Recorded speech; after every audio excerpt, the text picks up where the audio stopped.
Senin tanggal 11 September 2023 Masehi bertepatan dengan tanggal 27 Safar atau 26 Safar 1445 Hijriah. Mari kita awali dengan sama-sama membaca al-Basmalah. Bismillahirrahmanirrahim.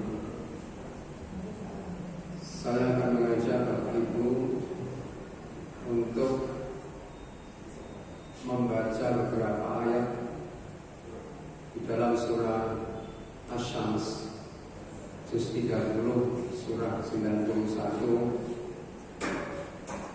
beberapa ayat yakni ayat 7, 8, 9, 10, di mana di dalam ayat-ayat tersebut mengandung penjelasan, mengandung informasi yang amat sangat penting untuk kita pahami dalam rangka untuk menyadarkan diri kita betapa Allah telah menciptakan diri kita ini dengan jiwa yang mempunyai dua kecenderungan kepada keburukan dan kecenderungan kepada kebaikan, kecenderungan kepada kejahatan dan kecenderungan kepada ketakwaan. Ya, silakan bagi Bapak Ibu yang mungkin ingin membaca bersama-sama 4 ayat saja, bisa membuka mushaf manual maupun membuka aplikasi Al-Quran di dalam handphonenya masing-masing.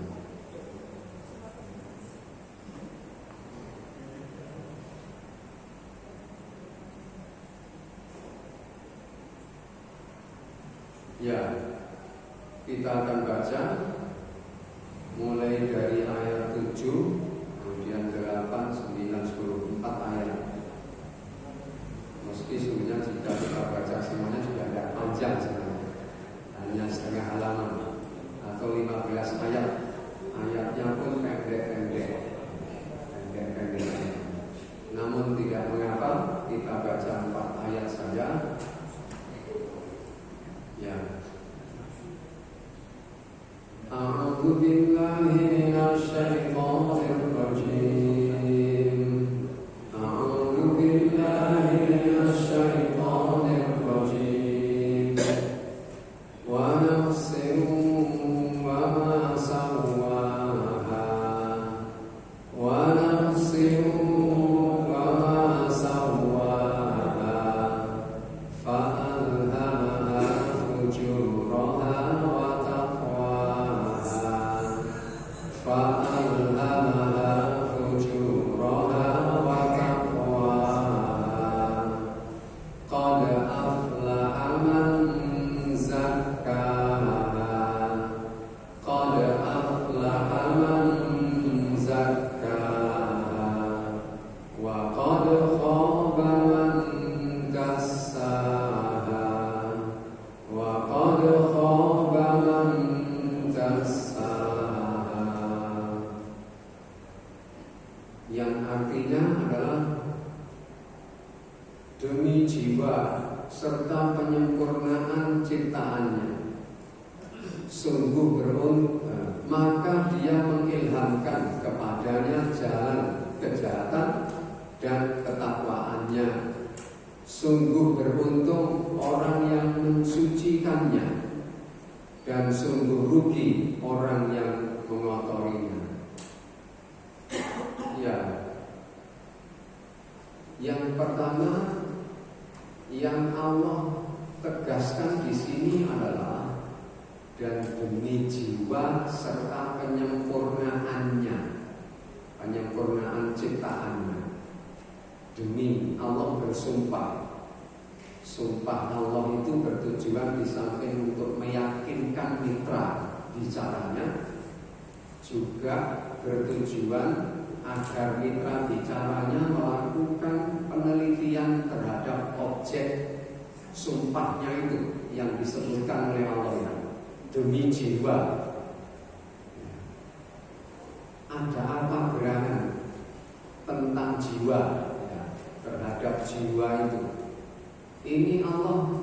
hendak memerintahkan kita untuk teliti jiwa itu, kenali jiwa itu.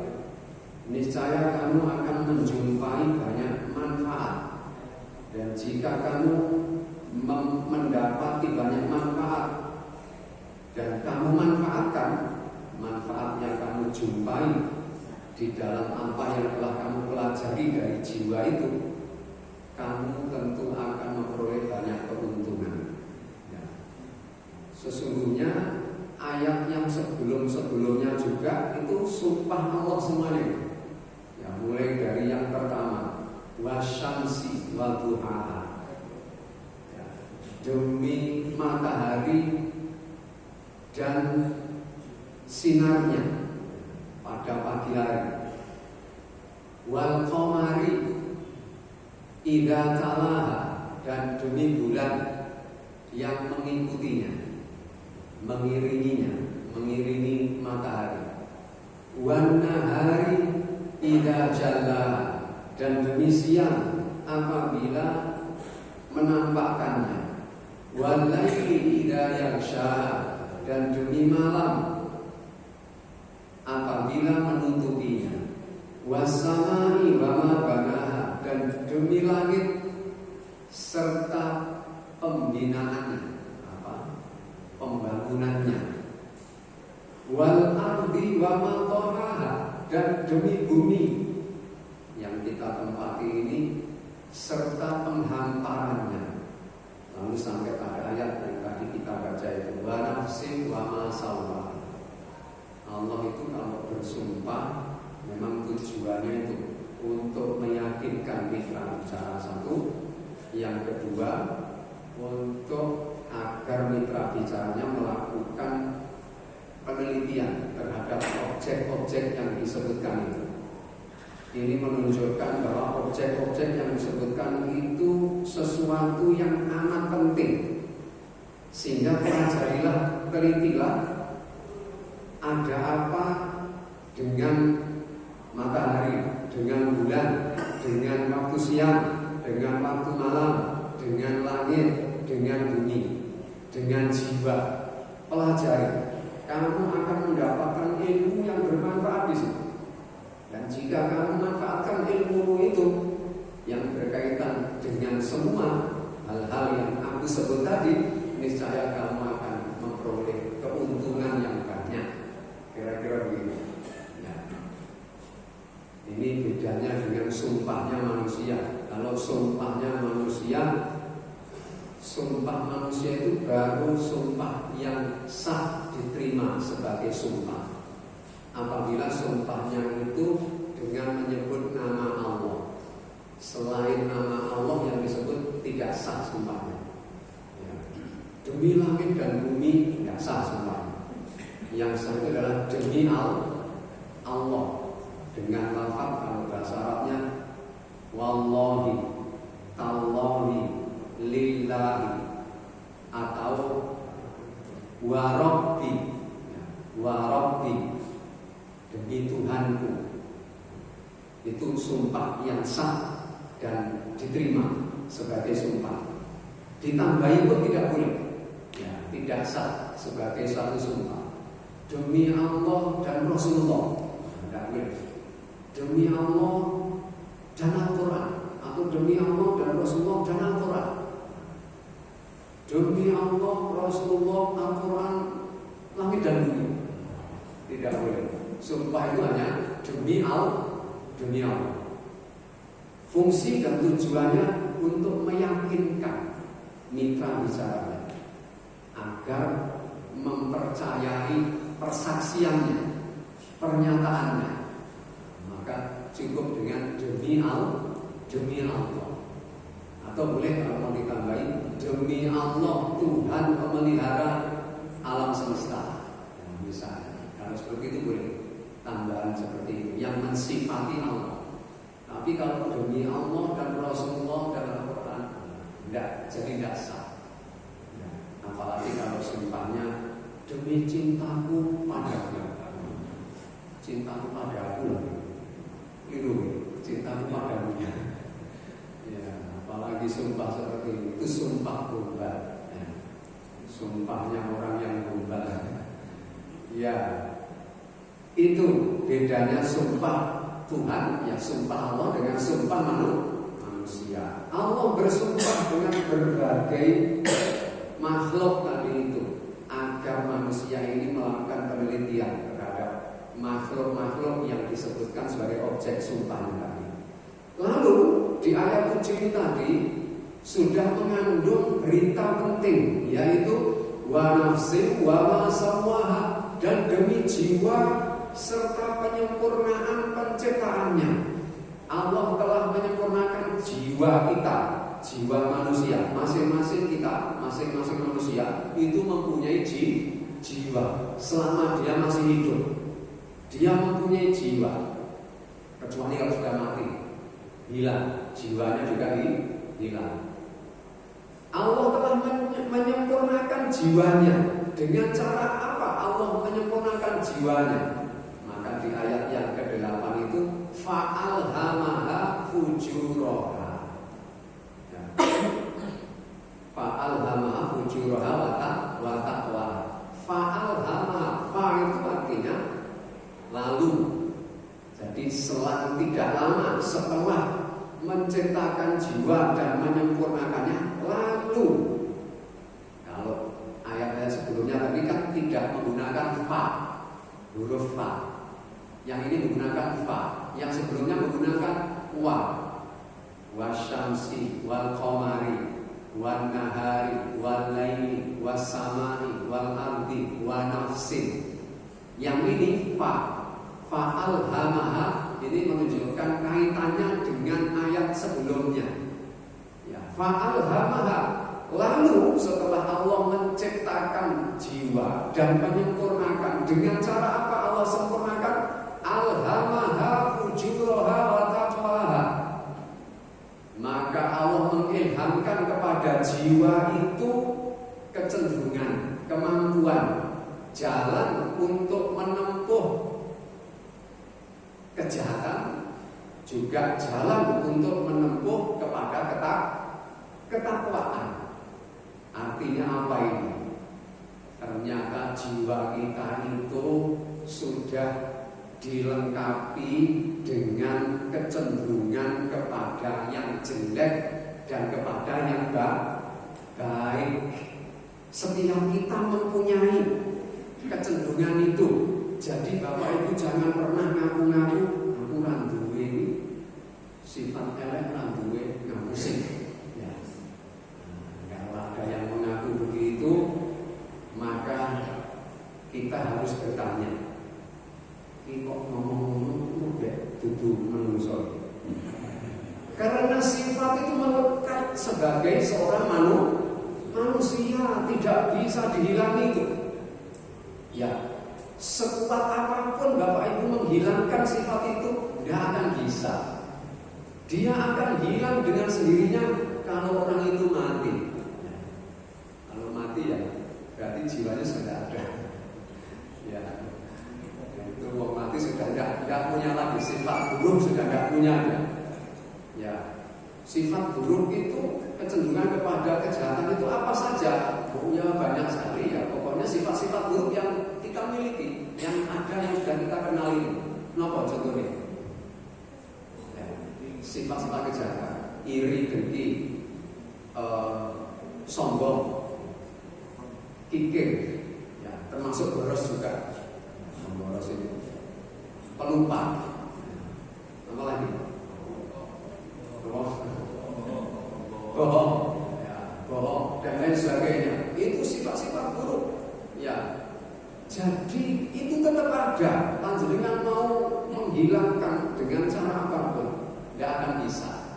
Ya, dia akan selalu tetap ada selama panjenengan semuanya masih hidup. Nah terus apa yang harus kita lakukan terhadap kecenderungan kepada keburukan itu?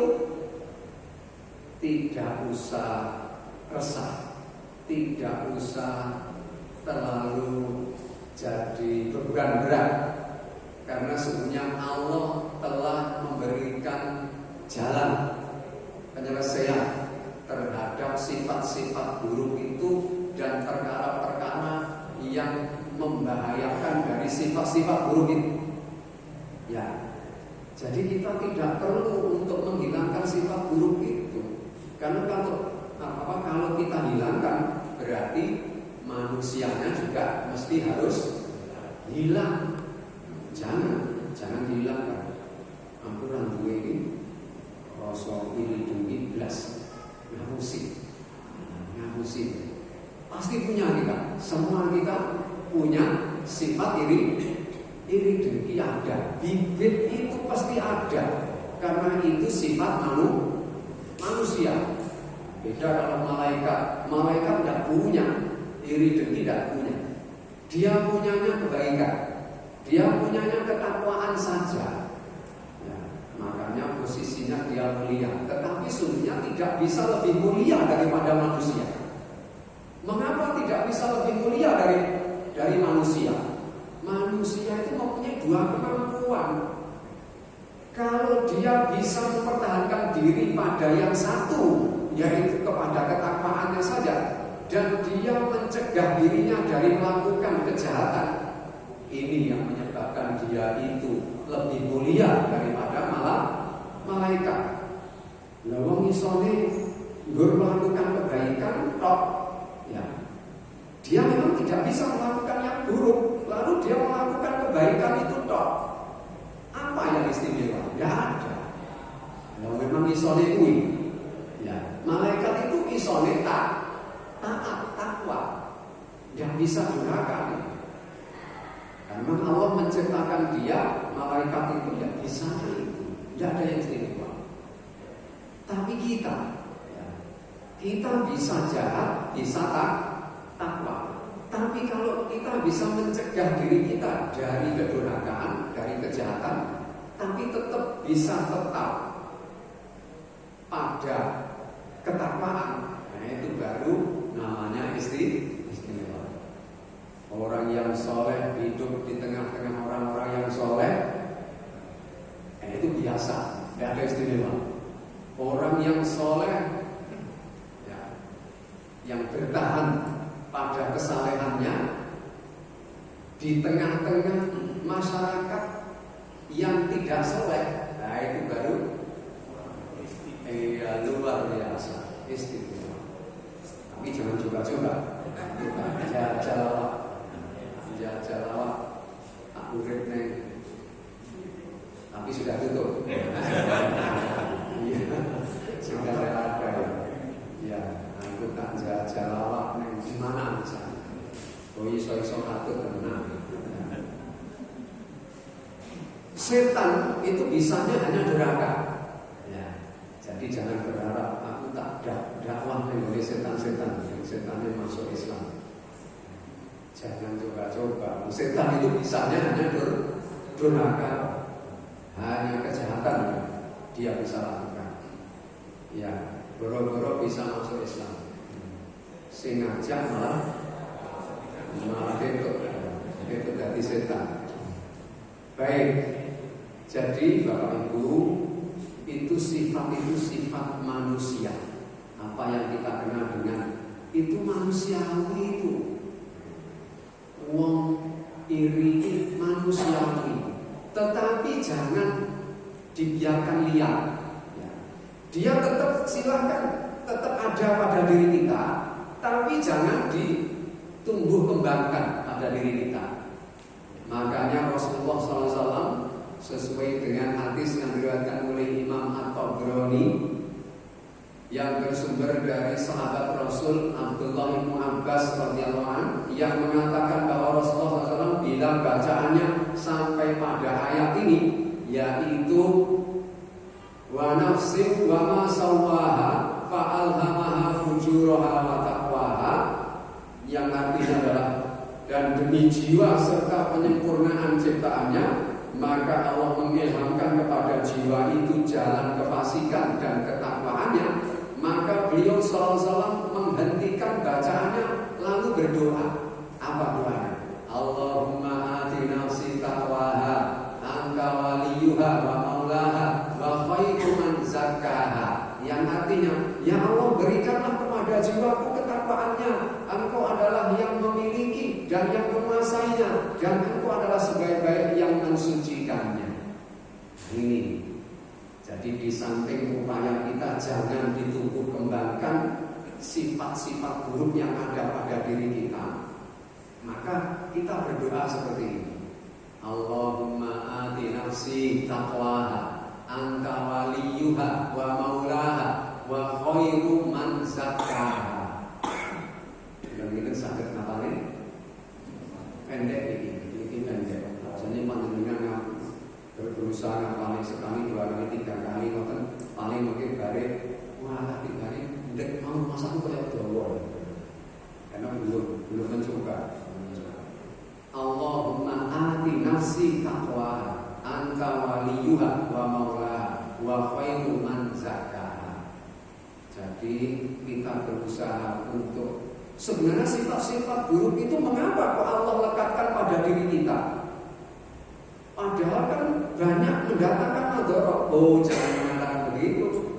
Sifat-sifat buruk yang ada pada diri kita Allah lekatkan pada diri kita, pada jiwa kita itu sepintas mungkin menurut kita lebih elek, berpotensi untuk mendatangkan madharat bagi kita. Iya, ada kalanya. Tapi ada kalanya sifat buruk itu mendatangkan kebaikan pula. Jadi dia fungsinya di samping sebagai objek, sebagai sarana menguji kita, juga ada kebaikan di dalamnya. Lupa misalnya, Bapak Ibu lupa itu termasuk sifat buruk kalau menjadi pelupa. Tapi kalau lupa saja, terkadang justru kita butuhkan lupa. Lupa itu terkadang mendatangkan rahmat, terkadang mendatangkan petaka, bencana. Contoh rahmat, ya, Bapak Ibu suatu saat mungkin menghadapi persoalan yang menjadikan hati kita sedih, susah. Ya, bayangkan kalau Bapak Ibu tidak diberi lupa, kira-kira gimana? Makan tidak enak, tidur tidak nyenyak. Kalau sudah begitu kira-kira gimana? Yes, orang nongkrong dan mati. Ya, mati. Karena tidak bisa melupakan sesuatu yang menyakitkan tadi. Ya. Nah, di saat seperti itu kita butuhkan lupa. Pelupa itu loh ya, yang memang tidak baik. Ya. Tapi lupa memang kadang-kadang mendatangkan petaka. Boleh kacamata, padahal kacamata bisa ngene di kepala. Boleh anaknya dimarahi, cucunya dimarahi. Nanti anaknya wis hafal, bapaknya memang sering menemui jiarnya. Jadi anak kita hamilnya, kacamata itu buat dilek. Iya, anaknya malah jawab. Ya panjenengan lho Pak, biasanya mau ramalan jenengan ditaruh di luar situ. Di Joko Medan. Ini kacamata apa namanya malah dijawab. Padahal anaknya tahu kalau kacamatanya ada di atas kepala bapak. Ya, malah dikerjai oleh anak. Ya, terkadang mendatangkan petaka. Memang iya, apalagi kalau pelupa. Pikir, ya, medit. Sedih itu apa selalu mendatangkan keburukan? Tidak juga. Ya. Terkadang memang kita butuh sedih, tapi terlalu sedih atau sedih secara berlebihan tidak baik. Boros, terkadang kita memang harus boros terkadang. Ya. Tapi sebagai pemboros itu jadi buruk. Ya. Makanya Allah di dalam surah Al-Isra ayat 29 Allah berfirman, ya, coba saya dibantu kalau saya lupa membaca ayat tersebut. 29, wala taj'al yadaka maghlulatan ila unuqik wala tabsutha kullal basti fataqauda maluman mahsura. Ya, kalau begitu bunyi ayatnya. Yang artinya, dan janganlah kamu menjadikan tanganmu itu mencekik lehermu, terbelenggu pada lehermu itu, dan jangan pula kamu terlalu mengulurkannya sehingga akan mengakibatkan kamu dicela, ya, tercela, dan bisa jadi mengakibatkan kamu menyesal, mengakibatkan penyesalan. Cetil yang berlebihan itu mengakibatkan seseorang dicela. Wong kuwi lho sakjane sugih bener-bener, tapi sakitik blas. Wong kembali akeh teso. Dicela dia karena kikir, cetil, ya. Tapi awean berat-berat boros, terlalu boros juga tidak baik. Dilosenyo, buri jaluk nyok, kanan jaluk nyok, kiri jaluk nyok. Akhirnya pas kita membutuhkan betul, nggak ada. Maka yang terjadi apa? Penyesalan. Jadi di dalam Al-Quran itu sebenarnya sudah lengkap. Sifat buruk apa yang ada, penyelesaiannya ada. Seperti ini tadi, kikir, ya, atau boros. Kikir sama boros sekaligus ini tadi. Nah, solusinya adalah itu. Oh, nemen-nemen leh kikir, sebab nemen-nemen leh kikir dadekne tercela. Lan ojo nemen-nemen leh boros, leh awean, sebab leh sampai entek. Apa sing mbok duweni akan mengakibatkan penyesalan. Ya, jadi di samping kita upayakan, kita kendalikan dengan kendali dari petunjuk-petunjuk Allah dan Rasulnya, juga dengan doa. Di antara doa itu ya ini. Monggo syarat-syarat. Allahumma ati nafsi taqwaha anta waliyuha wa maulaha wa khairu man zakkaha. Ya, yang artinya, ya Allah, berikanlah kepada jiwaku ketakwaannya. Engkaulah yang memilikinya dan yang menguasainya, dan Engkau sebaik-baik yang mensucikannya. Yang kita minta di sini bukan, ya Allah, hilangkanlah itu kikir itu, ya Allah, hilangkanlah lupa itu, ya Allah, ya Allah, hilangkanlah lupa itu, hilangkan tenang ya. Jadinya tadi orang iso lali barang sing menyakitkan tadi, ya akan mencelakakan. Ya. Kikir, kalau orang nggak punya kikir, berat-berat, itu tadi akhirnya menyesal. Begitu seterusnya. Jadi di samping itu tadi kita berdoa, Allahumma ati nafsi taqwaha anta waliyuha wa maulaha wa khairu man zakkaha. Ini di dalam riwayat yang diriwayatkan oleh Imam At-Tabrani yang sumbernya dari Abdullah bin Abbas. Lain lagi ini dari Imam Ibnu Abi Hatim, sumbernya dari Abu Hurairah, yang mengatakan bahwa ia pernah mendengar Rasulullah SAW membaca firman-Nya, fa'alhamaha fujuraha wa taqwaha, maka Allah mengilhamkan kepada jiwa itu jalan kefasikan dan ketakwaannya. Asy-Syams ayat 8. Lalu beliau Rasulullah SAW berdoa, Allahumma ati nafsi taqwaha wa zakkiha anta khairu man zakkaha anta waliyuha wa maulaha. Hanya sedikit dirubah. Yang pertama sama, Allahumma ati nafsi taqwaha, tapi yang keduanya adalah wa zakkiha anta khairu man zakkaha anta waliyuha wa maulaha. Ya. Dan sucikanlah, karena engkau sebaik-baik yang mensucikannya, engkau pemiliknya dan yang menguasainya. Ya. Itu hadis yang diriwayatkan oleh Imam Ibnu Abi Hatim yang sumbernya dari Abu Hurairah radhiyallahu anhu. Masih ada satu lagi, ini redaksi yang ketiga. Ini hadis diriwayatkan oleh Imam Ahmad. Maksudnya Ahmad bin Hanbal. Kalau yang menyampaikan ini Ahmad Khairuddin. Itu hadis diriwayatkan oleh Ahmad Khairuddin, bukan. Ahmad bin Hanbal meriwayatkan dari Ibu Aisyah radhiyallahu anha bahwa ia merasa kehilangan Nabi sallallahu alaihi wasallam di tempat peraduannya. Nah, jadi ceritanya Ibu Aisyah malam-malam, tengah malam kehilangan Rasulullah SAW di tempat peraduannya. Lalu dibolehi sama Ibu Aisyah karena gelap, tidak ada lampu seperti ini. Ya, gelap belum di masa beliau juga gitu.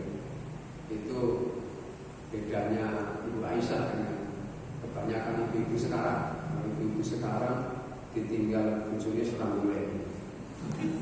Sing penting duit. Kirimane. Kalau Ibu Aisyah golek, ya, digolek. Lalu ia mencarinya dengan meraba-rabakan tangannya dalam kegelapan malam, dan tangannya memegang diri Nabi SAW yang saat itu sedang melakukan sujud seraya berdoa. Rabbi a'ti nafsi taqwaha wa zakkiha anta khairu man zakkaha anta waliyuha wa maulaha. Nah, sedikit berbeda di awal.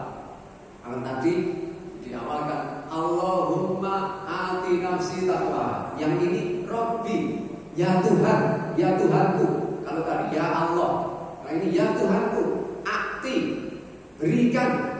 Tadi a'ti itu datangkan sebenarnya. A'ti, datangkan.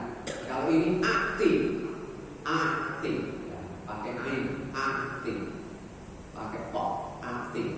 Nafsi taqwa wa zakkiha anta khairu man zakka, dan sucikanlah dia, jiwa itu, karena engkau sebaik-baik yang mensucikannya. Anta waliyuha, engkau yang memilikinya, wa maula, dan yang menguasainya. Ya. Kita harus menyadarkan diri kita bahwa memang kita seringkali tidak berdaya menghadapi jiwanya sendiri saja, tidak berdaya. Ya, sifat serakah pada diri kita. Kita seringkali tidak mampu menghadapi sikapnya jiwa kita yang serakah itu. Wis duwe barang, wis cukup barang saja nih. Tapi jek raya, jek rebut wae wong. Itu kecenderungan jiwa kita itu. Makanya kita serahkan kepada Allah. Rabbi a'ti nafsi taqwaha wa zakkiha anta khairu man zakkaha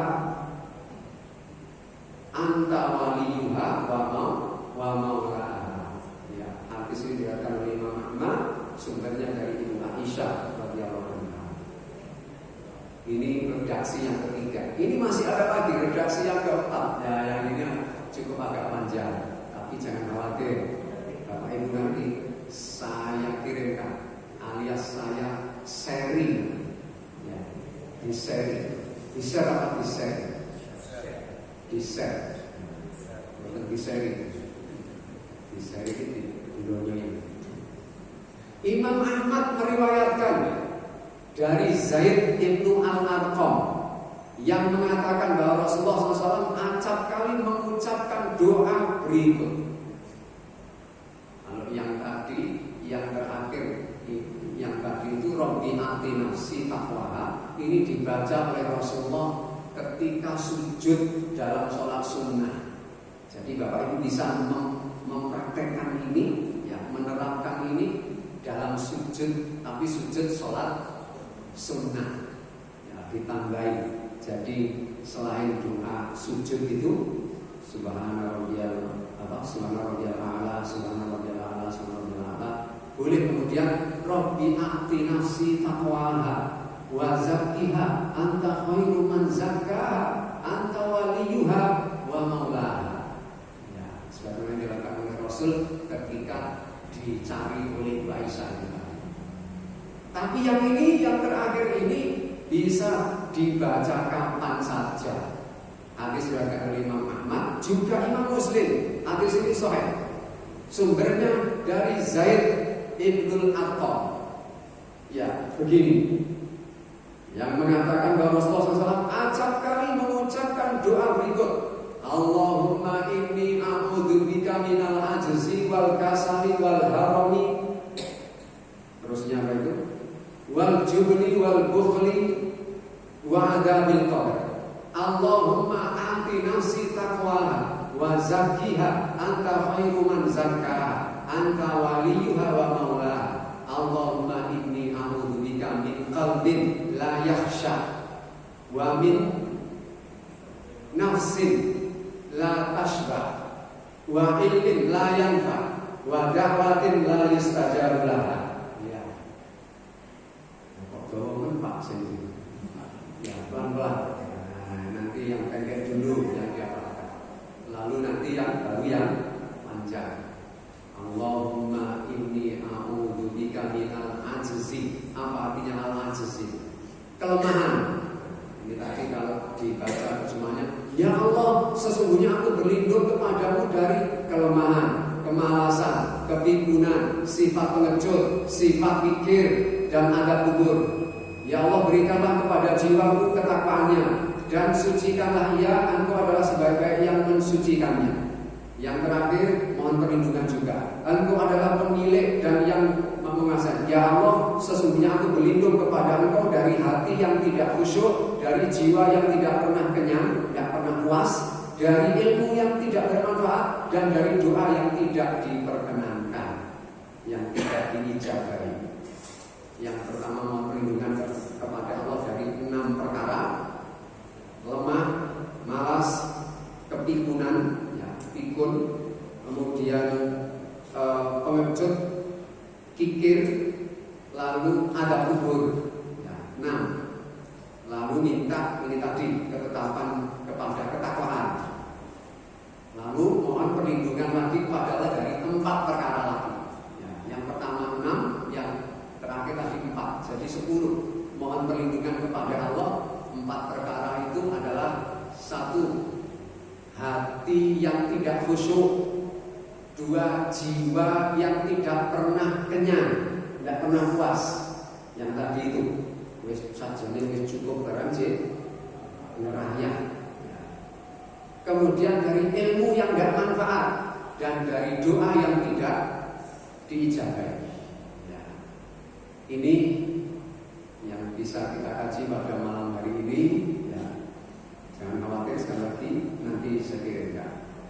Ini di sini diberi contoh orang yang cenderung kepada fujuroha itu adalah kadzabat Tsamud bi taqwaha. Ya. Kaum Tsamud mendustakan apa? Mendustakan nabinya, Nabi Soleh. Ya. Dengan melampaui batas, yang itu kisahnya kaumnya Nabi Soleh, yang ketika mereka meminta kepada Nabi Soleh alaihissalam agar menyampaikan mukjizat, lalu Nabi Soleh diberikan mukjizat oleh Allah dengan diberikan unta betina. Lalu ternyata unta betina itu setelah sesungguhnya banyak memberikan manfaat, ya, air susunya itu bisa bermanfaat untuk seluruh kaum itu meskipun hanya 1. Tetapi dengan catatan dia harus diberi jadwal untuk minum di sumur yang sama dengan mereka. Jadi ada waktu-waktu tertentu untuk minumnya unta. Tetapi oleh mereka dibantai. Ya, ini salah satu contoh